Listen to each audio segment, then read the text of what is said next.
যদি আপনি না জানেন কোথায় যেতে হবে, তাহলে একসময় বুঝবেন আপনি কোথাও গিয়ে পৌঁছাননি, আর সেটা প্রায়ই হবে একটা বন্ধ রাস্তা।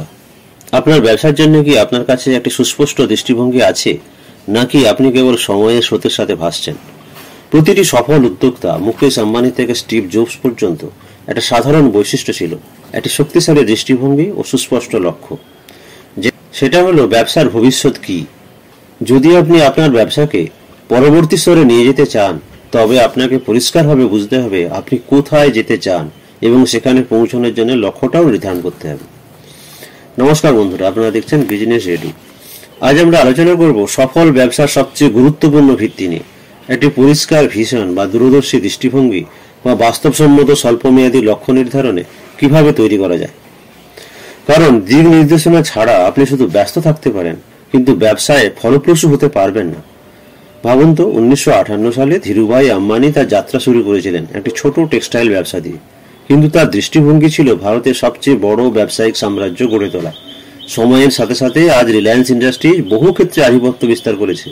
যদি তার এই দৃষ্টিভঙ্গি না থাকতো, তাহলে কি তিনি আজকের এই অবস্থানে পৌঁছতে পারতেন? আপনার ব্যবসার একটা সুস্পষ্ট দৃষ্টিভঙ্গি প্রয়োজন। আপনি কোথায় যেতে চান? চিরন্তন বাবু কফি শপের ধারণায় ভীষণ হচ্ছে কফি শপের পরিপূর্ণ কাস্টমার, যারা দুদণ্ড আরাম করে নিজের মনের কথা মনের মানুষের সঙ্গে শেয়ার করবেন, আর আবার এই কফি খেতে এলে এখানেই ফিরে আসবেন। এখানকার পরিবেশ যাতে কাস্টমারকে ফিরে আসতে বাধ্য করে।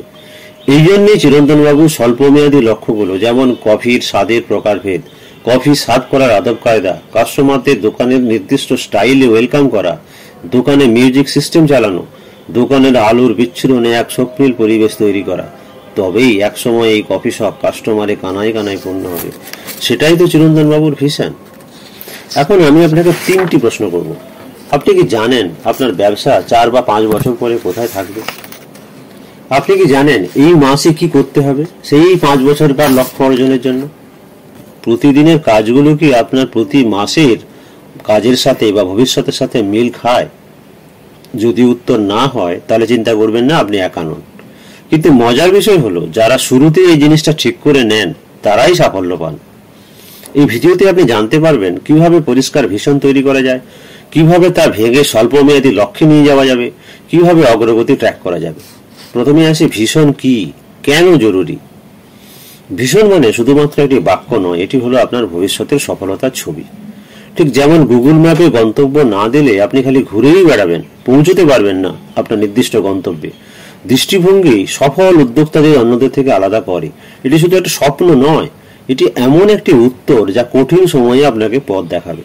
একটি সুস্পষ্ট দৃষ্টিভঙ্গি যা উপরের ওই 3টি গুরুত্বপূর্ণ প্রশ্নের উত্তর দেয়। আপনার ভীষণ কেমন হওয়া উচিত? অনুপ্রাণিত করে এমন ব্যবসায়িক অবস্থা যা করাটা আপনার মনের মতো হয় আর আপনি সন্তুষ্টি পান। দীর্ঘমেয়াদী 5-10 বছর ব্যবসায়িক পরিস্থিতি লক্ষ্য নির্ধারণ, ব্যবসার পরিণতিতে কি দেখতে চান, এবং নির্দিষ্ট উচ্চাকাঙ্ক্ষাপূর্ণ ভাবনা, এটা সমাজের কি কাজে লাগছে, কতজন উপকৃত হচ্ছে, অন্তত একটি বা অনেক কোটি সমস্যার সমাধান করে এমন একটি পরিষেবা যা আপনি দিতে চাইছেন। দৃষ্টিভঙ্গি সফল উদ্যোক্তাদের অন্যদের থেকে আলাদা করে। এটি শুধু একটি স্বপ্ন নয়, এটি এমন একটি উত্তর তারা যা কঠিন সময়ে আপনাকে পথ দেখাবে। এটি সুস্পষ্ট দৃষ্টিভঙ্গি 3টি গুরুত্বপূর্ণ প্রশ্নের উত্তর দেয়। বেশিরভাগ উদ্যোক্তা কোথায় ভুল করে জানেন? তারা হয় একটি দৃষ্টিভঙ্গি নির্ধারণ করেন না, অথবা একটি পরিকল্পনা ছাড়া লক্ষ্য নির্ধারণ করেন, এবং ফলাফল হয় তারা লক্ষ্যচ্যুত হন, মনোযোগ হারান এবং শেষ পর্যন্ত হাল ছেড়ে দেন। কিন্তু আপনি সে দলের নন, কারণ আজ আমি আপনাকে দেখাবো কিভাবে কার্যকর এবং অর্জনযোগ্য লক্ষ্য নির্ধারণ করতে হয়। ভিশন থেকে স্বল্পমেয়াদী লক্ষ্য। ভিশন যদি না ভাঙা যায় কতগুলো ছোট ছোট পদক্ষেপে, তাহলে সেটা শুধু স্বপ্ন থেকে যাবে। প্রথমে 1 বছরের লক্ষ্য নির্ধারণ করুন। 1 বছর পরে আপনি কি অর্জন করলে গর্ববোধ করবেন? বার্ষিক একটি সাধারণ নির্দিষ্ট লক্ষ্যমাত্রার বিক্রয়, যেটা কয়েকজন বা নির্দিষ্ট কয়েকজন ফ্র্যাঞ্চাইজি বা ডিস্ট্রিবিউটর বা হোলসেলার বা রিটেলার হতে পারে, এরকম একটা লক্ষ্যমাত্রা হওয়া দরকার। নির্দিষ্ট কিছু মার্কেটিং স্ট্র্যাটেজি তৈরি করা, চালু করা, সেটা প্রোডাক্টের ডেমো দেখিয়ে হোক, পোস্টার, লিফলেট, ব্যানার দিয়ে হোক, সোশ্যাল মিডিয়ায়, টিভিতে, এফএম রেডিওতে প্রচার করে হোক, বা সরাসরি কাস্টমারদের সঙ্গে কথা বলে হোক। মাসিক ও সাপ্তাহিক অ্যাকশন প্ল্যান তৈরি করা, যেমন ধরুন 2টি নতুন এলাকায় প্রোডাক্ট লঞ্চিং করার যে চেষ্টা সেটা ট্রায়াল চালু করা, 3টি ইনস্টাগ্রাম বা ফেসবুকে ক্যাম্পেইন চালানো হবে এমন পরিকল্পনা করা, কাস্টমারকে প্রোডাক্ট টেস্ট করানো বা দেখানো, প্রোডাক্টের সুবিধাগুলো সরাসরি বোঝানো। প্রতিদিনের কাজকর্মকে মাসের শেষে পর্যালোচনা করুন, সেটা প্রোডাক্ট বিক্রি করা হোক বা মার্কেটিং এর জন্যই হোক।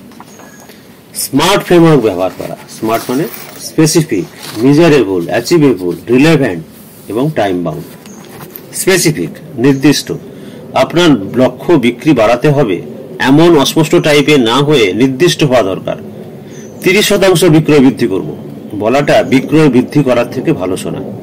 মেজারেবল পরিমাপযোগ্য, আপনার অগ্রগতি ট্র্যাক করা উচিত।